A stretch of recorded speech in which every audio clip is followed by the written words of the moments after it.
जो है सबसे पहले आज सबसे बड़ी जो खबर है उस पर हम अपने वरिष्ठ सहयोगी विवेका जी के साथ जुड़ेंगे कि किस तरीके से जो डीओ को सस्पेंड किया गया है। खबरें आ रही थी प्रमोशन की, लेकिन साहब को सस्पेंशन मिल गया है। तो जो डीजीपी ने कहा था कि मुकम्मल कार्रवाई हुई है, बिहार की सुशासन की सरकार है, सरकार के मंशा पर सवाल ना उठाइए, उसको आज कहीं ना कहीं मुकम्मल किया गया है। बिल्कुल, जिस दिन यह वाक्य पूरा सामने आया उसी दिन जांच बैठ गई थी और जांच जो डीएम और एसपी के नेतृत्व में जो जांच बैठी थी, जांच में अररिया के जिला कृषि पदाधिकारी मनोज कुमार को दोषी पाया गया था। जो भी आरोप लगे थे उन आरोपों की पुष्टि हुई थी। उसके बाद कृषि विभाग ने, बिहार सरकार ने आरोपी जो डीएओ थे, जिला कृषि पदाधिकारी, उनको तत्काल वहां से स्थानांतरित करके वापस पटना बुला लिया था। पटना मुख्यालय में डिप्टी डायरेक्टर के पद पर यहाँ पर योगदान करने को कहा गया था। चूंकि डिप्टी डायरेक्टर और जिला कृषि का पदाधिकारी का जो पद होता है इक्विवेलेंट होता है, बराबर का होता है, लिहाजा वहाँ से उनको बुला करके वापस मुख्यालय बुला लिया गया है। इसी बीच यह मीडिया में खबर आ गई कि उन्हें प्रमोशन देकर के पटना बुला लिया गया है। कई पॉलिटिकल पार्टी के नेताओं ने तो इस पर ट्वीट भी कर दिया और सरकार को घेरने की कोशिश भी की, लेकिन सरकार की तरफ से जो सफाई आई उसमें कहा गया कि इस तरह की कोई बात नहीं है। बिहार में प्रमोशन पर रोक लगा हुआ है, कोर्ट की तरफ से रोक है। तो वैसी स्थिति में यह पूरा मामला कोर्ट में है, जैसा कि डीजीपी ने खुद बताया भी था कि पूरा मामला कोर्ट में है, प्रमोशन अभी हो नहीं सकता है। ऐसे में जो खबरें आ रही हैं सोशल मीडिया और मीडिया में कि जिला कृषि पदाधिकारी को प्रमोशन दे दिया गया, जिस जिला कृषि पदाधिकारी ने एक चौकीदार के साथ उठक बैठक कराया, उसका वीडियो वायरल हुआ, उस अधिकारी को प्रमोशन देकर के डिप्टी डायरेक्टर बना दिया गया है। तो खैर यह पूरा मामला पट्टाछेप हुआ। अब जो है आज जाकर के मुकम्मल कार्रवाई हुई है, उनको सस्पेंड कर दिया गया और उन्हें उन पर विभागीय कार्रवाई चलाने का आदेश हुआ है। तो कृषि विभाग ने अपनी कार्रवाई कर दी है। पुलिस की तरफ से जो वहां पर जो पदस्थापित अधिकारी थे, जो दरोगा थे, उनको तो उसी दिन शाम में सस्पेंड कर दिया गया था, उस दरोगा को। अब जो है आज जाकर के जिला कृषि पदाधिकारी को सस्पेंड कर दिया है। तो सरकार ने यह मैसेज देने की कोशिश की है कि जो कोई अधिकारी भी लापरवाही बरतेगा, चाहे वो जहानाबाद का इशू देख लीजिए कि जब शिक्षा मंत्री के पीए पिंटू यादव के घर पर लॉकडाउन के दौरान ही कुछ अधिकारी, वहाँ के डीएसपी और जो बीडीओ और सीओ जो गए थे, उन पर कार्रवाई हुई है। एसडीपीओ को भी वहाँ जहानाबाद में तत्काल सस्पेंड कर दिया गया था, सीओ को भी सस्पेंड कर दिया गया था। अब जाकर के आज जिला कृषि पदाधिकारी को भी सस्पेंड कर दिया गया है। तो नीतीश सरकार, बिहार सरकार ये स्पष्ट मैसेज देने की कोशिश में है कि जो कोई भी लॉकडाउन तोड़ेगा, जो कोई भी नियमों को तोड़ेगा, तो हम बख्शेंगे नहीं। इसी कड़ी में आज जिला कृषि पदाधिकारी को सस्पेंड कर दिया है और सरकार ने कहा है कि जो लोग हम निचले दर्जे पर, निचले स्थान पर हमारी सेवा में लगे हुए हैं, बिहार की सेवा में लगे हुए हैं, बिहार के लोगों की समस्या दूर करने में लगे हैं, अगर कोई अधिकारी उन पर दबाव डालता है या उनको किसी तरह की जलील करता है तो हम उन्हें बख्शेंगे नहीं। और इसी कड़ी में आज जिला कृषि पदाधिकारी को सस्पेंड किया गया है। जी, तो जिला कृषि पदाधिकारी जिनको लेकर खबरें ये चल रही थी कि उनका प्रमोशन हुआ है, आज उनको सस्पेंशन मिल गया और सरकार ने जिस तरीके से कहा था कि मुकम्मल कार्रवाई हुई है और डीजीपी का बयान भी आया था, तो आज ये कार्रवाई जो है उसको पूरा किया गया है और साहब सस्पेंड हो गए हैं, जिन्होंने एक चौकीदार को जलील करके अपनी अफसरशाही की हनक दिखाई थी। तो बात करेंगे अब कोरोना वायरस के कोहराम की। बिहार में जिस तरीके से कोरोना के जो आंकड़े हैं वो बढ़ते जा रहे हैं, उसने चिंता बढ़ा रखी है। लॉकडाउन 3 मई तक है, दूसरा लॉकडाउन 2.0 के बीच अब लॉकडाउन 3.0 की चर्चा होने लगी है। और लॉकडाउन के एग्जिट रूट को लेकर कल मुख्यमंत्रियों के साथ जब प्रधानमंत्री मोदी ने बैठक की वीडियो कॉन्फ्रेंसिंग के जरिए, उसमें भी यही बातें सामने आई कि सबने, लगभग सभी मुख्यमंत्रियों ने इस बात के ऊपर सहमति बनाई है कि लॉकडाउन को अभी और बढ़ाने की जरूरत है। इस बीच बिहार में जो हालात है, जो अपडेट है और किस तरीके से कुछ जो जिले हैं बिहार के वो हॉटस्पॉट बन चुके हैं, लिहाजा बिहार में लॉकडाउन का क्या हो सकता है और किस तरीके की जो रफ्तार है कोरोना ने वो पकड़ी हुई है बिहार में, इन तमाम चीजों पर चर्चा करेंगे। हमारे साथ रोहित है। रोहित, आज के क्या अपडेट है, जरा बताएं। देखिए, आज की बात करें तो 3 अपडेट्स अभी तक आ चुके हैं राजमोहन। उसमें कुल 19 नए संक्रमण की पुष्टि हुई है स्वास्थ्य विभाग के मुताबिक। पहला जो अपडेट आया उसमें कुल 13 कोरोना संक्रमण के मामले थे, जिसमें ज़्यादातर मामले कैमूर या फिर गोपालगंज जिले के थे, लेकिन इसमें एक नया जिला जुड़ गया था अररिया का, और बांका में भी एक नया केस रिपोर्ट हुआ है। उसके बाद जो दूसरा अपडेट आया वो अपडेट था शेखपुरा जिला में जो कि पटना और नालंदा और नवादा के बीच में बहुत छोटा सा जिला है, वहाँ पर संक्रमण का कोई मामला नहीं था। वहाँ पर भी संक्रमण ने वो एक दस्तक दे दी है। लोदीपुर मोहल्ला है शेखपुरा का, वहाँ पर। उसके बाद एक 5वां अपडेट आया जिसमें बक्सर जहानाबाद के नए इलाकों में ये संक्रमण जो है वो फैला, और एक बार फिर से जो मुंगेर है वहाँ पर संक्रमण का मामला फैला है। पूरे बिहार की बात करें तो कुल 665 पर यह आंकड़ा है, और सबसे ज़्यादा जो मामले हैं वो 92 मामलों के साथ मुंगेर 1 नंबर पर है, पटना 2 नंबर पे है 39 केसेस के साथ में, नालंदा 3, रोहतास में मामले बढ़े हैं, सिवान में रिकवरी आज हुई है 5 लोगों की, आंकड़ा 30 पर है, बक्सर में नए मामले आए हैं, कैमूर भभुआ में भी नए मामले। तो इस तरीके से तमाम ज़िले जहां पर अभी हाल के दिनों में मामले निकल के आए थे वहां पर संभवतः जो चेन से जुड़े लोग रहे हैं क्योंकि उनकी सैंपल्स लिए गए तो उन लोगों में संक्रमण आया। पटना के लिए राहत की बात ये रही है कि पटना में कल जो संक्रमित लोग थे मछली गली का या फिर पटना के अनिशाबाद का, न्यू पाटलिपुत्रा कॉलोनी का या फिर बैंक कर्मी का जो कनेक्शन था, तो उसके चेन से कोई नया कनेक्शन फिलहाल अभी तक जो बात हो रही है उसमें नहीं आया है। लेकिन चिंताजनक ये है कि पिछले 2 दिनों में 4 नए जिले जो हैं वो इस लिस्ट का हिस्सा हो गए हैं और 22 से आंकड़ा 26 पहुंच गया है। बिल्कुल राजमोहन, और सबसे आश्चर्य की बात यह है कि इन जिलों में जो आंकड़े आए हैं या वो उनकी ट्रैवल हिस्ट्री है मोर और लेस।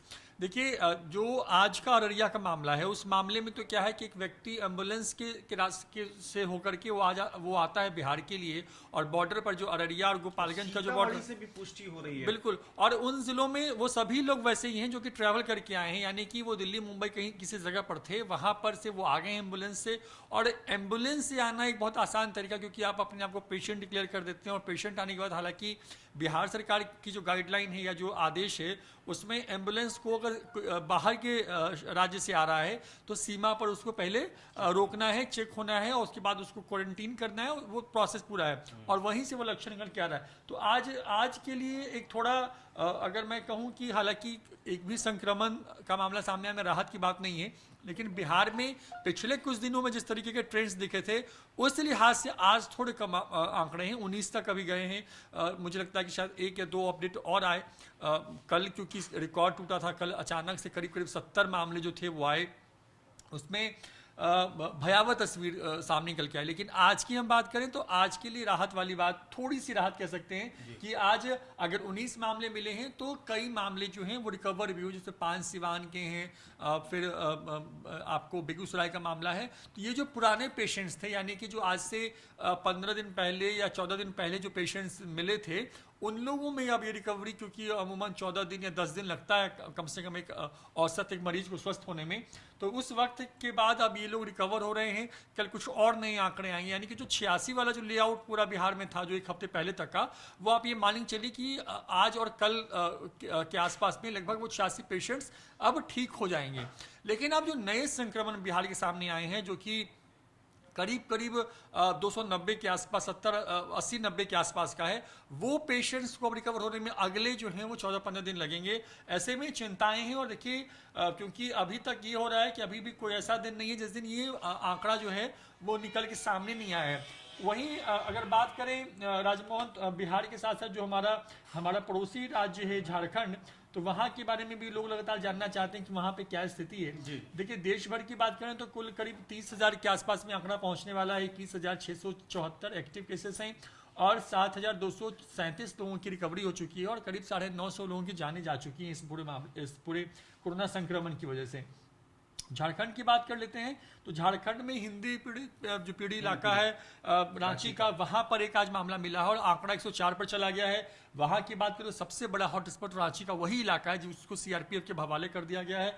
और सबसे बड़ी बात यह है कि वहां पे कुल 76 मामले जो हैं वो रिपोर्ट हो चुके हैं। बोकारो में 10 है, पलामू में 3, हजारीबाग 3, गढ़वा 3, सिमडेगा 2, धनबाद 2, देवघर 2, कोडरमा 1, जमतारा और गिरिडीह में 1-1 मामले। तो ये स्थिति है पूरे बिहार और झारखंड की।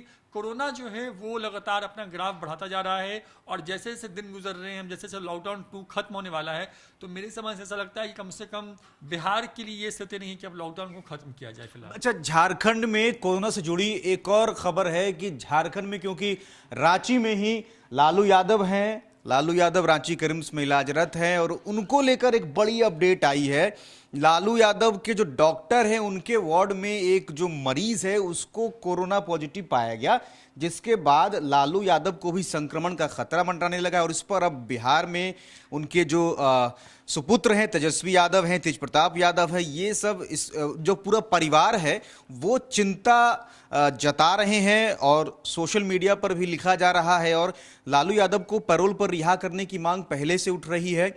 उनकी तबीयत को नासाज बताते हुए कई बार इस ग्राउंड पर जो है वो जमानत भी मांगी जा चुकी है। लेकिन अब जिस तरीके से कोरोना का संक्रमण का उन पर खतरा मंडराने लगा है और ये जो पूरी की पूरी इस पर बहस होने लगी है, इसको किस तरह देखेंगे? देखिए, क्योंकि लालू यादव के जो डॉक्टर हैं उनके वार्ड का जो एक मरीज जो कि 1 महीने से करीब वहाँ था रिम्स में, और उसके पॉजिटिव आने के बाद से बिल्कुल एक डर तो है, क्योंकि लालू यादव को जिस डॉक्टर के उस यूनिट में वो पेशेंट था वो हर दिन लालू यादव का रूटीन चेकअप करते हैं, शुगर और बाकी चीज़ों का। अब क्योंकि अब डॉक्टर भी पॉजिटिव है या नहीं, अब उसकी जांच की बात है। हालांकि वहाँ के जो स्वास्थ्य मंत्री हैं बन्ना गुप्ता, उनकी तरफ से जो बयान आया है उसमें उन्होंने कहा है कि कोई घबराने वाली बात नहीं है, लालू यादव को फिलहाल शिफ्ट करने की ज़रूरत नहीं है और उन तक संक्रमण का खतरा नहीं ये पहुंचा है। लेकिन कल जो हमारे सूत्रों से बात हुई और जो आज सुबह हम लोगों ने जो वहाँ के कुछ डॉक्टरों से बात की, तो वो देखेंगे कि क्या उनके लालू यादव के अंदर में 1-2 दिनों में कुछ लक्षण तो नहीं आ रहे हैं। अगर आते हैं तब उनकी जांच जो है वो की जाएगी, क्योंकि रांची खुद में अपने आप एक बड़ा हॉट स्पॉट है और रिम्स में ही वो पूरा कोरोना वार्ड है जो स्पेशलाइज कहें कि एक यूनिट जो तैयार किया गया है। बिल्कुल। और वो अब देखने वाली बात होगी कि अब वहाँ के डॉक्टर्स या फिर क्या। लेकिन देखिए, ये मांग उठ रही है, लेकिन कुछ तकनीकी पेच हैं, जैसा कि वहाँ के मंत्री का भी कहना है। वहाँ की सरकार ने जब कैबिनेट की मीटिंग हुई थी करीब 1 हफ्ते पहले, तो ये बात आई थी कि लालू यादव को संभवतः बेल ग्रांट हो सकती, पेरोल ग्रांट हो सकती है। लेकिन क्योंकि कुछ टेक्निकल प्रॉब्लम है, क्योंकि उनके एक मामले में अभी अंडर ट्रायल है और बहुत तरह की चीज़ें हैं, तो संभवतः मुझे लगता है कि अभी सरकार शायद उनको पेरोल ना दे पाए।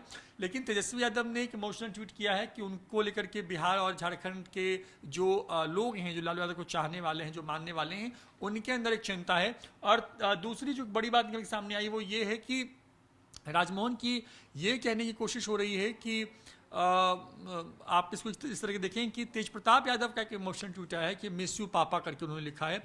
वो बालों में चंपी कराते हुए नजर आ रहे हैं, राबड़ी देवी के साथ में एक वीडियो साझा किया है अपने फेसबुक पेज पर और ट्विटर पर, कुछ तस्वीरें लगाई हैं और लिखा है कि मतलब माँ के बारे में लिखा है कि मैं आपका ये रन कभी नहीं उतार पाऊंगा, और नीचे में पिता के बारे में लिखा है कि आई मिस यू पापा। तो तेज प्रताप और तेजस्वी, क्योंकि ऑब्वियस है कि पॉलिटिकल एक नेता होने के साथ साथ आप ये कहिए कि वो दोनों एक बेटे भी हैं और इमोशनल अटैचमेंट तो बिल्कुल भी होता है। और उनके समर्थकों में एक बिल्कुल, जब ये खबर आई कि कोरोना का संक्रमण हो सकता है, तो उनके अंदर भी एक थोड़ी मायूसी थी। लेकिन डॉक्टरों की टीम लगातार मॉनिटर कर रही है और मुझे लगता है शायद कि अगर ज़रूरत पड़ती है तो लालू यादव का जो स्वैब है वो लिया जा सकता है जांच के लिए।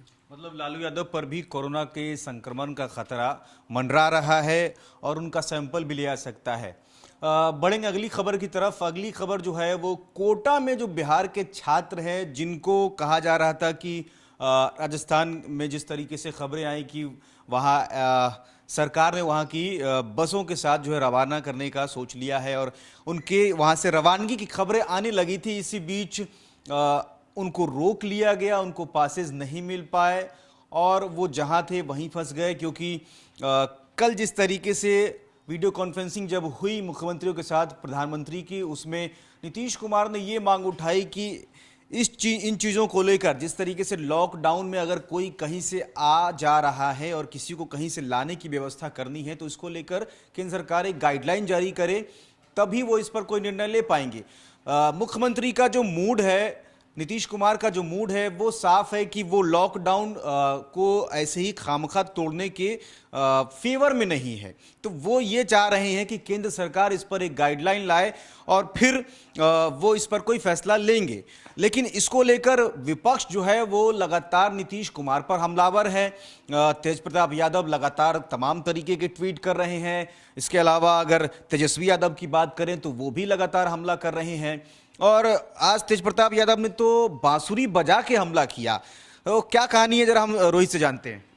देखिए राजमोहन, उसमें कहानी ये है कि सरकार ने ना कह दिया है और जब कल प्रधानमंत्री के साथ में तमाम राज्यों के मुख्यमंत्रियों की बात हुई तो नीतीश कुमार ने स्पष्ट ये बात कही है प्रधानमंत्री से कि अगर जब तक आप संशोधन नहीं कुछ करते हैं, जो आपने लॉकडाउन कर रखा है, अगर वो संशोधन नहीं करते तो हम नहीं ला सकते।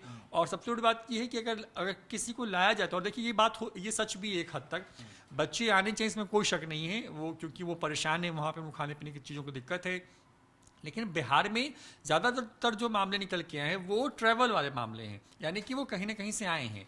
ऐसे में उसके लिए संभवतः व्यवस्था होनी चाहिए कि या तो उन बच्चों की जांच वहीं हो जाए या फिर उन बच्चों की जांच बिहार आने के बाद हो, तब ये सरकार को नीतिगत निर्णय लेना है। लेकिन देखिए इसको लेकर के नीतीश कुमार निशाने पर रहते हैं हमेशा से, वो तेजस्वी यादव हो, तेज प्रताप यादव हो, या फिर वो विपक्ष का कोई और नेता हो, मसलन उपेंद्र कुशवाहा जी हो या फिर जीतन राम मांझी हो, सब लोगों ने एक स्वर में कहा है कि नहीं, बच्चों को या जो मजदूर हैं उनको विशेष ट्रेनों से, विशेष बसों के माध्यम से राज्य के अंदर लाना चाहिए।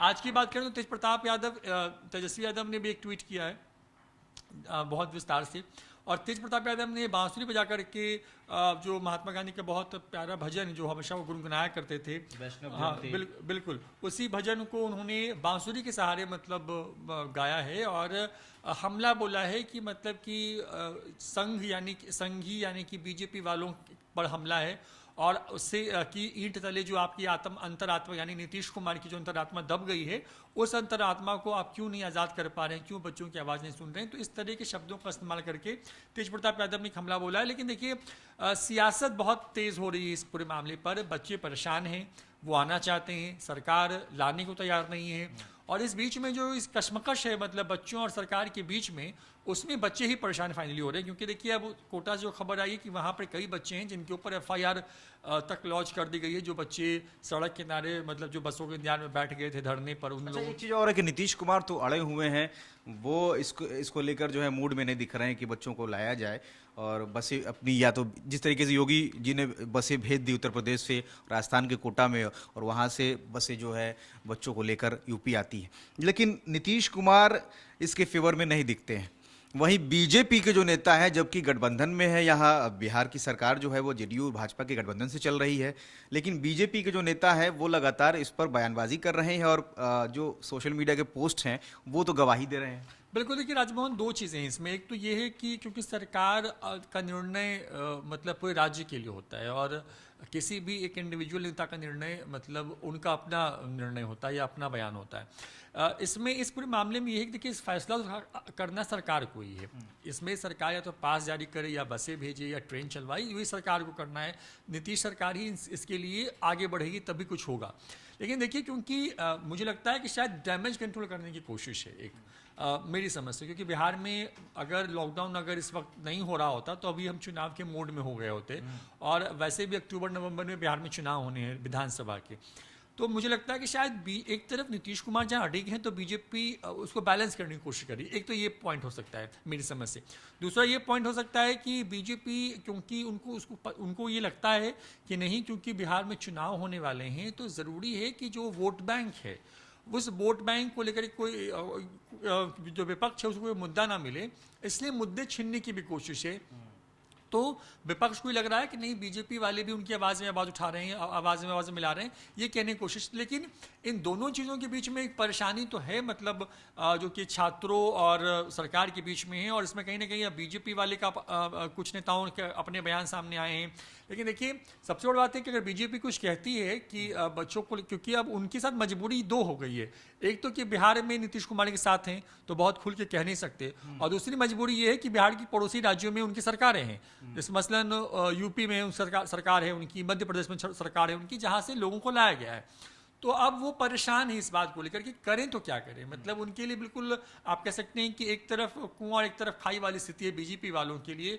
सरकार अपने निर्णय पर है, करना सरकार को है, लेकिन अब बीजेपी अब अपने आप को बचाने और फंसाने के चक्कर में मतलब वो इस तरह की चीज़ें निकल के सामने आने की अलग तरह के बयान आ रहे हैं। हालांकि बच्चों की परेशानी को देखते हुए विपक्ष लगातार ये कह रहा है कि नहीं, उनको लाया जाना चाहिए, कई राज्यों ने मंगवाया है। यहाँ तक कहा जा रहा है कि जिस बीजेपी सरकार के साथ नीतीश कुमार सरकार में है बिहार में, उसी बीजेपी वालों ने अपने राज्यों के बच्चों को बुलवा लिया है।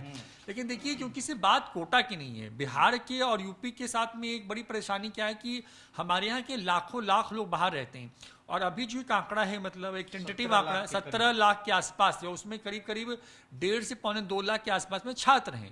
आप समझिए कि 2 लाख के आसपास में छात्रों को लाना इतना आसान नहीं होगा, या फिर अगर 17 लाख लोग में से अगर आधे लोग भी या उसके आधे लोग भी, यानी कि 3-4 लाख लोग भी आने को तैयार हो जाएं, तो आप समझिए कि आपको हजारों ट्रेनिंग की जरूरत पड़ेगी, मतलब पूरा सिस्टम लगाना पड़ेगा। फौरी तौर पर सरकार कह रही है कि नहीं, उनकी तरफ से मदद और बाकी तमाम जो चीज़ें वो की जा रही हैं, पहुंचाई जा रही हैं, लेकिन उन तमाम चीज़ों के बीच में एक तरफ आप ये कह सकते हैं कि स्थितियां जो हैं वो बिगड़ती जा रही हैं, और इस पर जो सियासत है राजमोहन, वो खूब हो रही है। जी, सियासत इस मुद्दे पर खूब हो रही है। तो कोटा में जो बिहार के छात्र फंसे हैं, उनको लेकर नीतीश सरकार जो है लॉकडाउन तोड़ने के मूड में नहीं दिखाई पड़ती है, लेकिन बीजेपी के जो नेता हैं वो लगातार कह रहे हैं कि बच्चों को वापस लाना चाहिए। लेकिन बीजेपी की ये मजबूरी नहीं है। बीजेपी ये ऐसा इसलिए भी कह रही है क्योंकि ये मुद्दा दरअसल बिहार में उठा ही बीजेपी के एक नेता के चलते। नवादा के हिसुआ से विधायक हैं, बीजेपी के हैं वो, और उनके बारे में सबसे पहले बिहार में खबर आई कि वो एक स्पेशल पास बनवाकर जाते हैं और नवादा से अपनी बच्ची को माफ कीजिएगा, कोटा से अपनी बेटी को लेकर नवादा लौट आते हैं अपनी निजी गाड़ी से। तो ये जो खबर चली, उसके बाद जिस तरीके से सियासत गरमाई है बिहार में, और यही वजह है कि बीजेपी के जो नेता हैं वो बचाव करते हुए दिख रहे हैं, और लगातार जो है सरकार पर यह दबाव डाला जा रहा है भाजपा नेताओं के सोशल मीडिया पोस्ट के जरिए कि कोटा में जो छात्र फंसे हुए हैं बिहार के, उनको वापस लाया जाए। वहीं विपक्ष भी लगातार हमले कर रहा है। फिलहाल के लिए इतना ही। आप बने रहें न्यूज़ फॉर नेशन के साथ। नमस्कार।